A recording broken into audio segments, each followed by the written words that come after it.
Mary Holt was the child of an addict, and this is her story, not verbatim.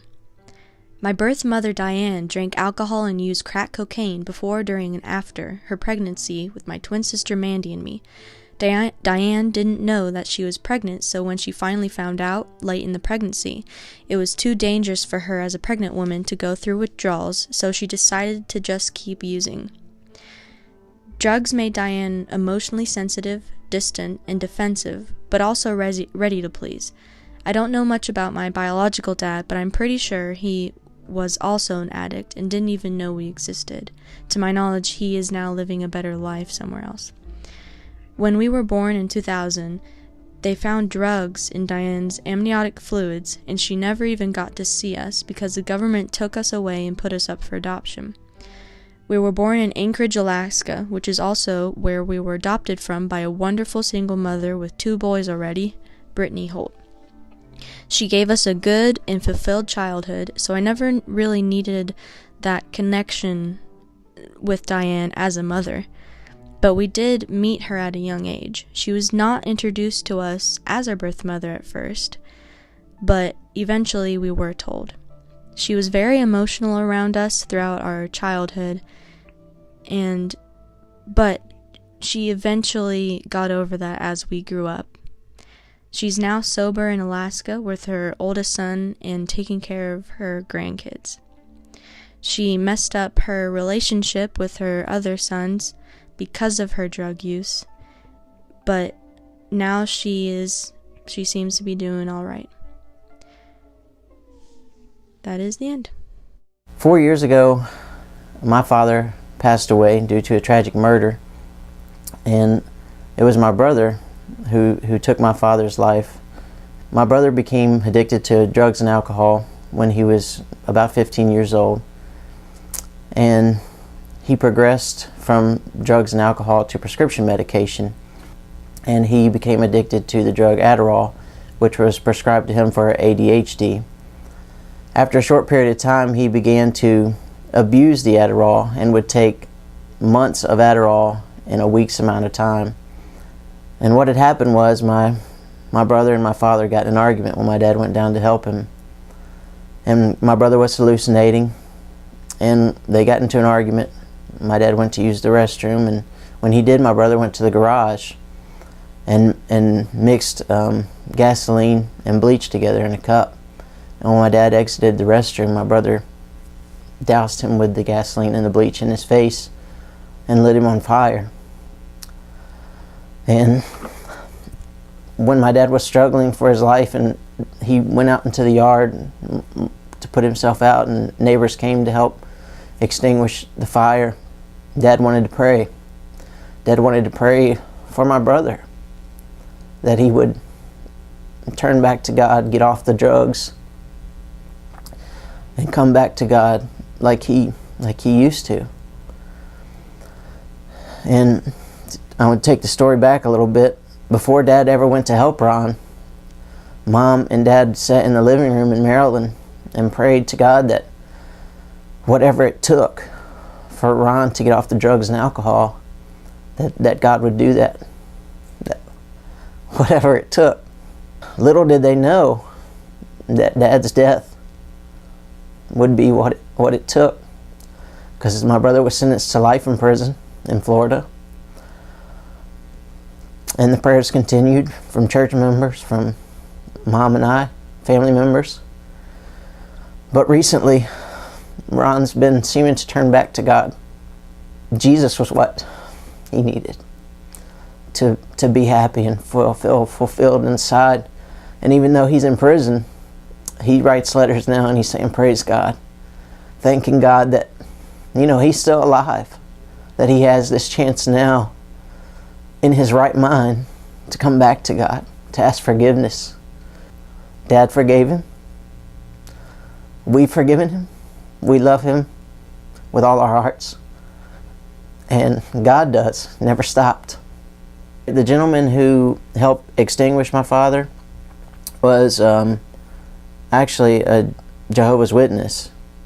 And he calls Mom every day now. He's like a 6'4" African-American gentleman, huge guy. If you know, compared to me, I'm like, oh Lord, this guy. But he'll call Mom on the phone. He calls her Mom when he calls her. His life was changed. He said that just from the few moments he spent with Dad, praying and talking to him, that he wanted to know more about what he believed in God and things like that, and wanted what he had. Well, my dad was a person who would give the shirt off his back to anybody who needed it, to anybody who, you know, he would do without to make sure other people had.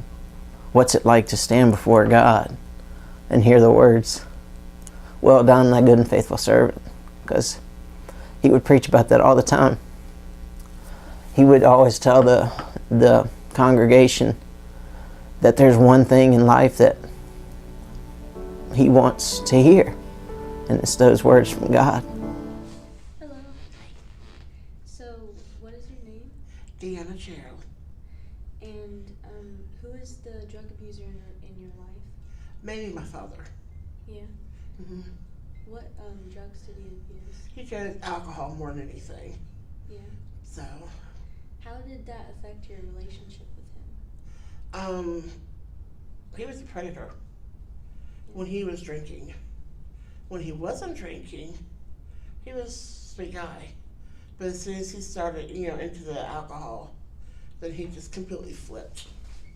And you weren't safe. No one was safe until he sobered up. Yeah. At what ages were you when he was at his worst? Oh gosh, my teens. We actually spent my 13th birthday in a home for battered women. So it had gotten pretty bad. And my mother had made me the protector at a very young age. It was my job to distract him since I was probably about 6. So I still hear him saying, "Call the police, call Fairfax." We live in Fairfax County. And that was his battle cry, "Call Fairfax." So What does that mean? Fairfax police. He would dare us, "Go ahead, call them, I don't care." Oh. So he had no fear at that point. So How was his relationship with the people around you? I didn't bring nobody home. No? Mm-mm. I was involved in my church group, but I never involved them. The first time they ever came to my house actually was my high school graduation party. And I've been going to that church for 5 years. So How did the alcohol affect him and his behavior, and how did it progress? it progressed because the more he drank, the more he needed. It used to be, back in the day, you could go somewhere and pick up a 6-pack, and you never got carded. So when I was in my teens, he'd say, "Here's Sissy, here's a 20. Go get me a 6-pack, keep the change." So I didn't realize until I was in my probably 15, 16 that, I was basically his mule. Here's money, go get me, go get my drug of choice. So, but of course nowadays, kids are protected more. They can't be, their parents, "Go get me this, go get me that." So, but the older I got, the more I realized this is not the norm. Because that's all I ever knew. And he was a truck driver. So, he'd be gone for stretches at a time. And then he'd come home and there was that initial 30 minutes, "Yay, Daddy's home." And then there was 3 days of waiting for the first hit. Waiting for the first out of control episode. So. Interesting. Do you have any specific stories that stand out to you? The night he locked himself in the bathroom with a knife. He got a huge cleaver. I don't know why we had the thing in the house. But he locked himself in the bathroom, threatened to kill himself. And Mom said, "Go in there and get that knife." from him. And I'm thinking, you're whacked. I was probably 11, 12. And she's like, just go and get the knife in before he hurts somebody. And I remember thinking, well, what if he hurts me? Yeah. And I think that was the first time I realized my valuelessness, if that's a word, there. So, but I got the knife. Yeah, I did all I was told to do. So I was one of the very few that at times could talk him down. Didn't always work, but if he was just drunk enough, and if I was just brave enough, I could talk him out of it usually. Calm him down, send him to bed or something. So, but that's one of the biggies. And the night he tried to run us over with the truck. So it's funny because most kids didn't grow up this way, but we had a bar tab when I was growing up in school. After school, we would go to the bar and do our homework, and people there would help us do our homework, my brother and I. And I thought that's what the normal was. My dad also had a little bit of a problem, and we would go to the Beavis bar very often, but it's not the same thing, but that just kind of reminds me. Remind you? Yeah. But, so, how did your mom cope, and how did you cope with your dad's situation? Like I said, it was all I knew. I really didn't know until I was in my, early teens that's not normal. My mom, I did my best to keep her from getting the brunt of it. But, she wasn't as brave. And I guess I was the easiest one to deal with it. So, and that's how I learned. And to this day, I have trouble being around men. I don't panic attack near like I used to. But if I'd be in a crowd and I see somebody do their fists this way, I'd immediately duck. It was just tick instinct. It took me a long time to stop being that way. And it gets a hold of you. I have absolute empathy for anybody that fights that addiction, but it's a drug. Absolutely a drug. Did your father have any run-ins with the law? Oh yeah. Yeah. Mostly domestic abuse. Dad was smart. My dad might have been a drunk, he might have been mean, but he was smart. He knew just how much to push it in public. At home was a whole different beast. But I spent a lot of my time in the truck, and he could drive the roads, drunk as a skunk, and knew just how much to push it. And but he gave his shirt off his back. When he was sober, he'd help anybody out. Saw somebody needed a meal, first one to buy him one. When he was sober. But as soon as he started drinking, then that's when it changed. I remember once he left me in a hotel room by myself, and we were somewhere near Sarasota, and he went out to the bar drinking, and the door opened up, and some guy tried to come in the door, and I had my brother with me. He is severely MR, so he couldn't protect himself, and I remember flying off that bed and just taking my hands and just shoving that door as far as I could, and all I heard was thunk, thunk, thunk, thunk, thunk. So I don't know if he went down the steps or what, but he didn't try to come in that door again. But if he hadn't been there, I probably wouldn't have reacted this fast. That mother instinct, that protect your siblings instinct. But he remember a thing. The next day, I don't know what time he'd come in the hotel. We were asleep in the bathtub. I don't know what time he got in there. But he didn't remember anything about it at all. He's like, why are you in the tub? I'm like, because I could lock the door.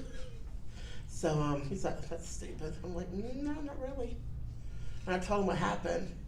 He's like, oh. Okay, what's breakfast? Sure. But that was our norm. Yeah. You know? Mm-hmm. So when your dad finally got sober, what helped him to get sober? He never got sober. Oh, I thought you said he did. He got sick. Oh. He got cancer. Oh. And he got saved and got baptized. And he lived, I guess, about 3 months. And, but, you know, I can still see him outside, riding mower, oxygen in one hand, cigarette in the other, and a beer, steering with his elbow. You know, sick as a skunk. But he went out, as he said, he went out his way. But as far as beating the alcoholism, he never did. So did the alcoholism contribute to getting sick? It contributed to the lung cancer because he smoked as much as he drank. So, you know, most people that drink do smoke. It's just a hand correlation thing. But as far as did he die, recover from alcoholism? I don't think so. Because if you have to give up something like that, you have to give it up. You can't just pop a couple beers every night. So.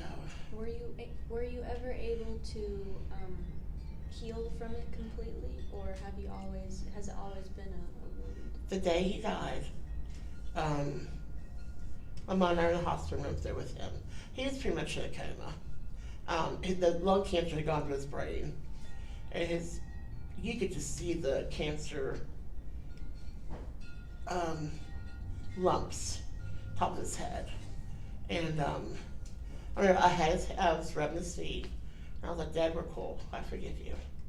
Whether he heard it or not isn't really the point. I said it, and I meant it. But there was a couple of times afterwards, after he was gone, I kind of got mad. Several years ago, my dad was cremated, and they split his ashes among all his kids and stuff. And I was at the table, and I was just thinking about everything. Sometimes your mind just goes back. I'm like, you're a cold-hearted SOB in life. You're going to be in death. Picked up that urn, threw it in the freezer, ashes and all. And he lived in the freezer for 6 months. Stuck back there behind the vegetables kids would eat. But one day it's like, okay, I'm good now. So I got there and dug it out, and his ashes had oxidized from gray to green. So he kind of turned green in the freezer.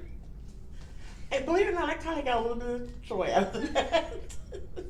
That was my therapy. But, anybody that survives sexual abuse, alcohol abuse, physical, verbal abuse, anybody that survives that, I don't think they could ever say they fully ever get over it. Because your mind just takes you back sometimes. You can get better. You have good support systems, and it's extremely important. But you have to be careful who you talk to. That's a big thing. So, is there anybody else in your life that's been struggling with addiction? My daughter has gotten over drugs. She hasn't had her kids for 3 years. She's doing a lot better. She sees her kids now. She's working, doing good. All 3 of my sons have done marijuana, which I'm 53. I have never, ever touched legal drugs. My dad would have killed me growing up, and I knew it. And at this age, I'm still like, I ain't touched it. But all 4 of my kids have. And that's kind of heartbreaking. But they talk to me about it. We talk about what they've done, what they'll never do again.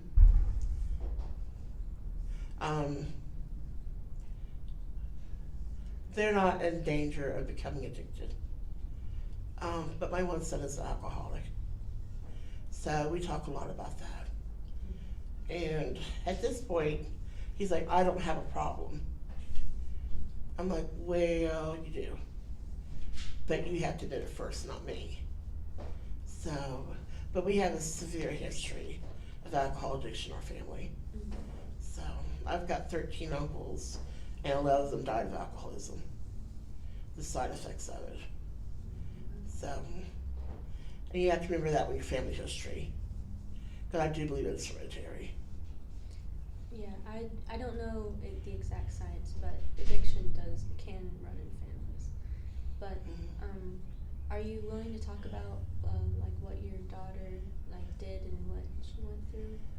My daughter, I know that the Molly, I know the shrooms, I know the meth, I know the what's it called besides marijuana?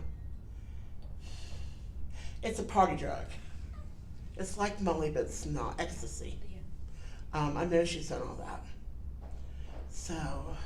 Were you able to see how she deteriorated? Oh yeah, I've got pictures of her looking. It's right, it's a cracko, but she lost so much weight, and she's a beautiful girl regardless. But she lost so much weight, she just looked sickly. She wasn't eating, she wasn't holding a job down. You know, you've got to own what you do. Until you own it, it's going to own you. And I've always believed that. That is very true. So. I had a question, but I kind of had a brain fart. That's okay. Do you have any stories that stick out in your mind about your daughter and what she went through, or any of your sons? My diabetic supplies went missing, and she was borrowed a friend's car, somebody I knew, and I couldn't find my needles. And this person went out to her car one night, and there was my needles and foil in the car floorboards, tucked up under the seat. And I'm sorry, but take your mama's diabetic supplies to shoot up. That's kind of low. That's a little messed up. So it's a little messed up. But to this day, she denies it, and proof's there. But I know she doesn't do that anymore. I know for a fact she doesn't do it anymore. So, but a lot of that's also the guy she was dating, trying to just be with her. He wanted her to be at that point. My ex-stepsister lost her kids because they found marijuana in her hair, and we think that a lot of the reason why she had been doing drugs, and mainly marijuana, is because of her boyfriend and things like that. So when you were talking about like she lost her kids and the bad boyfriend, it reminded me of my ex-stepsister. When they get in that point, they don't see. She'll never get back those years with the girls. Never. Her daughter's my daughter, pretty much. I have, That's her. how it was. Yeah, and I love it, but she's a mommy, and she's doing a lot better. She's seeing them every weekend, pretty much now, and for a couple of years, that wasn't the case. So I'm proud of her for what she's doing. She's still got a long way to go, but you reward the steps they take and give them opportunities to take more. So what helped her to finally make the decision to get better? For one thing, she got a new boyfriend. But it's funny, she changed one problem for another. And this one boyfriend doesn't have a drug problem, but he's extremely possessive. He's extremely narcissistic. And so to me, she made a couple steps forward. We made a few back. But I'll never give up hope. I'll never give up trying to help, no matter how bad it gets. So, Just gotta be strong. gotta be stronger than they are. At least you try your best. Do you have any other Excuse me. It's okay. Do you have any other significant stories with any of your kids revolving addiction?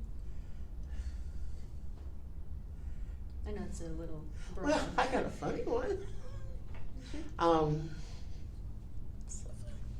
I used to live in a trailer down towards Saudi, and the whole end of this trailer was a big bay window, like most of them are.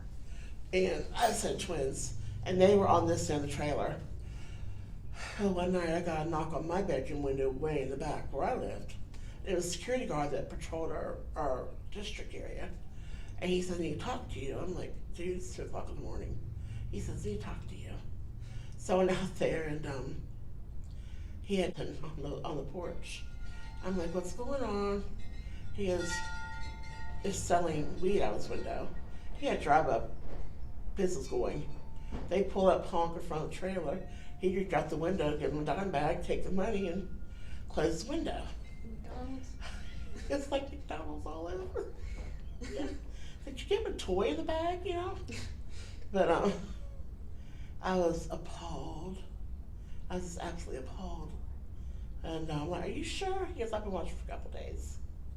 So, and I never questioned in my naivety why he always had money. You know, I was stupid, I guess. But yeah, he had a little drive-up business going in the middle of the night in the apartment. And of course, put a quick stop to that. The security guy was really cool about it. He's like, either take care of it or I will. And I'm like, oh, let's take care of. So I slept in his bedroom with him for a week. In the bed with him. Like, scooched over against the wall. I'm like, if I can't trust you alone, I guess I gotta sleep in here with you. Make sure nobody comes to your window at night. And he was just, this is so wrong, this is so wrong. I'm like, gotta trust you, I can't trust you. I guess you sleep back in mom's room. So, never had a problem after that again. At least coming through his window again. And the security guard watched him for a long time. So, kids are creative. Especially when it comes to stuff like that. It's a game to them. What can I get away with, I think, sometimes. More the experience of taking the drug. It's more the rebellion, I think. When they're not, heavy into it. Mm-hmm. I don't know if I articulate it correct or not. I think I understand. But lucky for them, I'm pretty easygoing. I was brought up pretty hard, so I learned early. If you laugh, you're gonna cry. You got your choice. And I'd much prefer to laugh. So. Did besides that, did any of your kids have any run-ins with the law? Besides having, or maybe not even. Just shoplifting. Yeah. As far as drugs, no. No. Mm-hmm. Okay, well that's good. Yeah, I mean, like I said, I think for them, it was social. Well, I never had like the, what's the word? Intervene, more than just we're having a talk. So, but of course I'm sure there's stuff I didn't see. And I'm sure there's things that they got away with tremendously. But they've never been arrested for anything to do with drugs. That's good. So, that's a win in my book. Is there anything else you would like to share?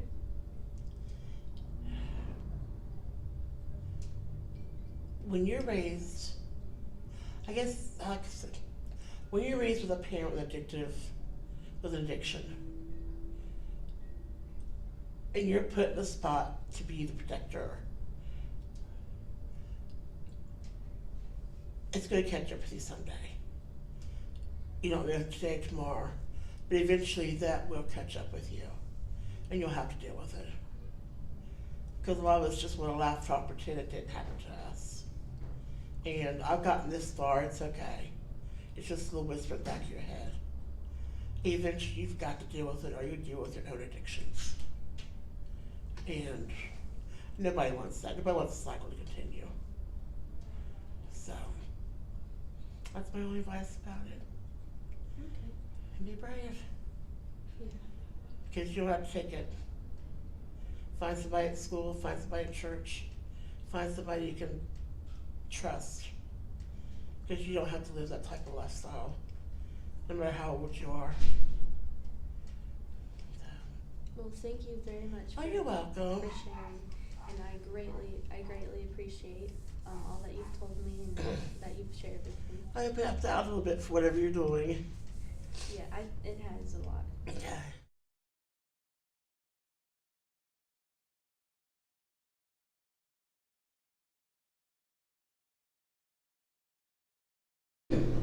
So, hello. Hi, Would you mind stating your name and job title?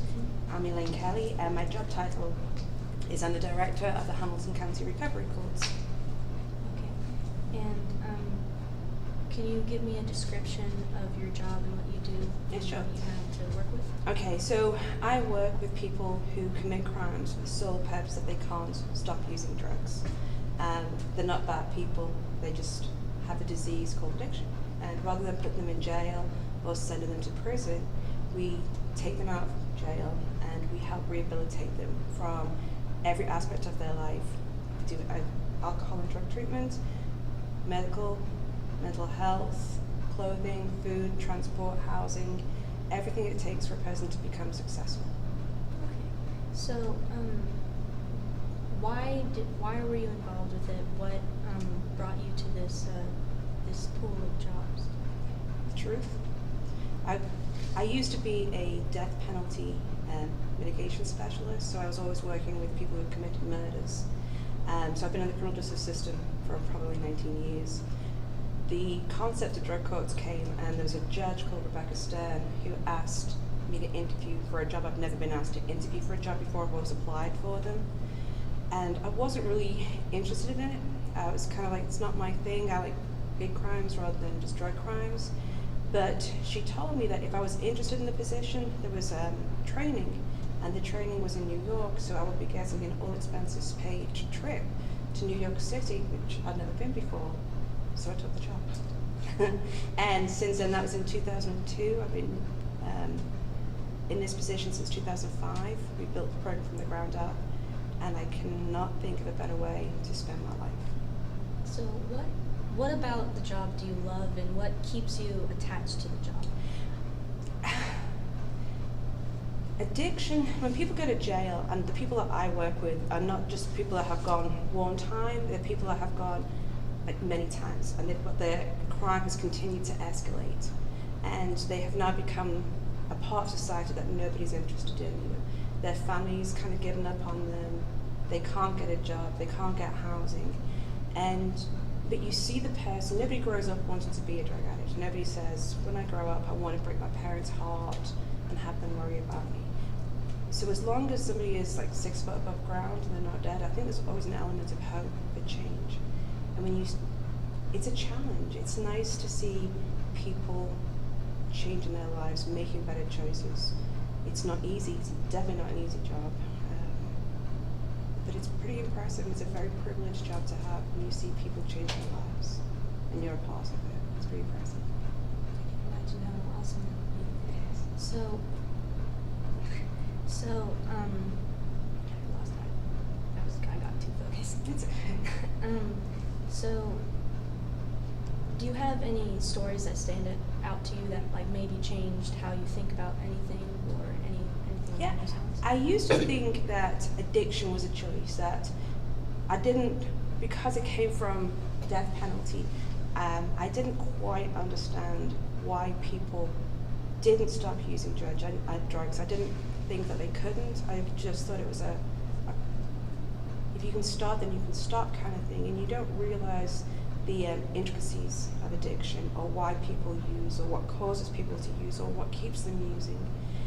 So the first few years of my career of doing this job, I was a little narcissistic. It was always like, what can I do to make people stop? The truth is nothing. We can offer suggestions. I remember a mom who she'd had a baby, and it was her 4th child. The state had taken the previous 3. And she was sober at this point, and she had what we call a drug-free baby. She had not used drugs throughout her pregnancy. And she had left the house and took her baby with her to go and buy cocaine. And I remember just being, it's like, I don't know, 11, 12 o'clock at night, and being outside and so upset, thinking, what could I have done different? What could I have done different to make this not happen? And it was like an aha moment, like, I'm not God. I can only do what I can do, and let the rest be done by the person. So in 15 years, the element of surprise has been taken away from me. People's story that normal people I think are shocking or horrendous have become my normal. So it's, I don't know, I can't say a story because that would be unfair on the 704 stories that we've been a part of people's journeys. So are there any other kind of major ideas that were completely changed by the job? Yeah, the analogy that changed me was, and I think I may have shared this with you when you came to Job Shout Out. If you have a car and it's broken down, we keep it in the driveway and we don't do anything to fix it. We just leave it in the driveway, and at some point we push it into garage. You push it into the garage, close the door down, and you leave it there. You just let it sit there for 11 months and 29 days. Okay, that's typical for a jail sentence. And then you open up the door, you try and start the car. It's not going to work because you've done nothing to fix the problem. You've done nothing to help fix that car in order to work. That was my aha moment. If we don't address the whys, the core issues, like not only why do people start using, that's easy. That's the easy bit, why people start using. The hard bit is why do people continue to use? And that's the bit that I love, is that why. What is the trigger? What makes it easy for you to use drugs than it does for you to stop using drugs? Stopping using drugs is the easiest thing any drug addict will do. Anybody can stop, they can't stay stopped. And that's the bit of my job that I love, is helping people stay stopped. What are common reasons as to why people start drugs and continue drugs? The easiest reasons, and you'd be surprised, everybody that I work with, when I interview them for their intake, it's always, what age do you start using? And there's we have a list of 12 drugs, and I see which one you started using first. People, typically their first experiment would be about 12 to 14 years old. And if you ask anybody, it's to fit in. They want to be cool, they see other people doing it. People tell you if you use drugs once, you'll be a drug addict, and then you use drugs once and you're not really a drug addict at that age, and then you think it's a lie. So they continue to use, and all of a sudden the chromosome, that gene of addiction, you either have it or you don't, it's like having blue eyes or brown eyes kind of thing, that kicks in and it takes control. And then people continue to use because they don't want to feel. Every addict has a complete inability to not be able to cope. So I can't cope, then I use drugs. Then I don't feel, then all problems go away. That's very interesting. So, is there any kind of advice that you can give to anybody dealing with a parent or a loved one or anybody they know that is suffering from addiction? Is there anything that you can tell them to better cope with it or to help them in any way? Yeah, my advice to anybody, any family member or friend, is do not enable. There's a show called Intervention. It's great if it's not realistic. If you know somebody that's using, there's always help available. There's plenty of places to get help. But it's not a family member's job to continue to enable an addict. You can love the addict. You can love them to death. If it was my child, and I hope and pray it's not, I can love that child, but I don't have to love their behaviors. I don't have to love their choices. It doesn't change how I feel about them as a person. It's how I feel about their choices. And when you make that decision, you take the personality out, and you deal with just the principles. That's where you stay strong. So if you know somebody that's using, and they say, hey, can I get $10 for lunch? Don't give them $10. Well, that $10 is not going for lunch. That $10 is going to go buy whatever their drug of choice is. Make them lunch. There you go. There's that. Don't enable. Don't give them anything to barter with. This addiction has one job. It's a disease, and its job is to kill the host. That's all it's designed for. It's the only purpose of addiction. It's not good. It's not healthy to lose weight that way. It's not a positive thing. You know, people don't judge a diabetic. It's a progressive disease that can kill you. So is addiction. So. Thank you.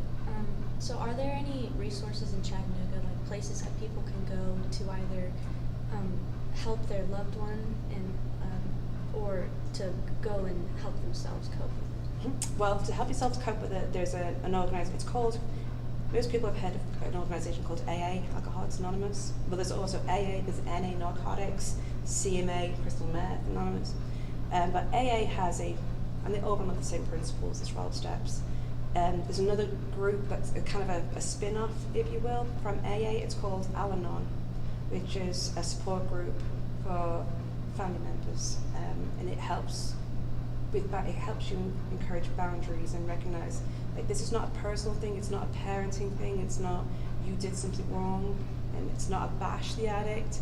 It's about how to instill boundaries that you do not continue to support the behaviors and the choices. It's for people. There's lots of rehab. There's people that, if you have insurance, there's Park Ridge Valley, there's Focus, there's Bradford, there's great treatment facilities. If you don't, there's Cadis in Chattanooga. You can make referrals to Buffalo Valley. There's a ton, and then of course, there's always me. And you know how to get in touch with me. Yes. Can you give me some of the warning signs of somebody who is going through some sort of drug addiction, that somebody, like a family member, is worried about them and they need warning signs to be able to tell if they're suffering? It'll be different between adults and juvenile. Missing money. If you're supposed to have $1,500 in the bank account and all of a sudden you see lots of ATM withdrawals, but there's nothing to show for it. When a person who is very social becomes an isolator, weight loss, mood swings, of course, as people think, people see the end product. We see the booking photographs and people go to jail, and it's obvious they were used and they haven't slept in days. Well, it doesn't start that way. So if you see somebody that's more, sleeping a lot less, and I'm not saying like this, stress sleeping or there's something anxiety, but a continual sleep change where they're sleeping 2-3 hours a day, but they are able to function just fine, or they go missing, you see them for a day or two. It's not a thing; it's a compilation of things. So, just because somebody's not sleeping, you have to look at the other characteristics to make sure, like, I'm not overdiagnosing something. Well, thank you very much for all the information you provided and being able to sit down with me today. I greatly appreciate it. You're welcome, Gwen. It's been nice getting to know you. Thank you.